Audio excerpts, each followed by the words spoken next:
गरुडगमन तव चरणकमलमिह मनसि लसतु मम नित्यम्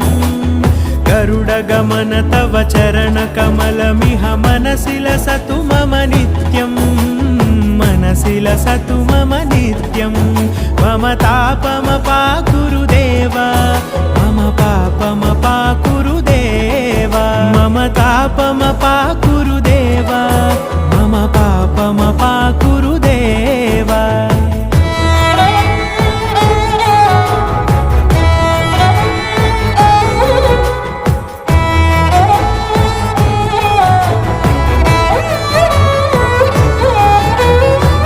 जनयन विधि नमुचिहरण मुख विबुध विनुत पद पद्मा जल जनयन विधि नमुचिहरण मुख विबुध विनुत पद पद्मा विबुध विनुत पद पद्मा।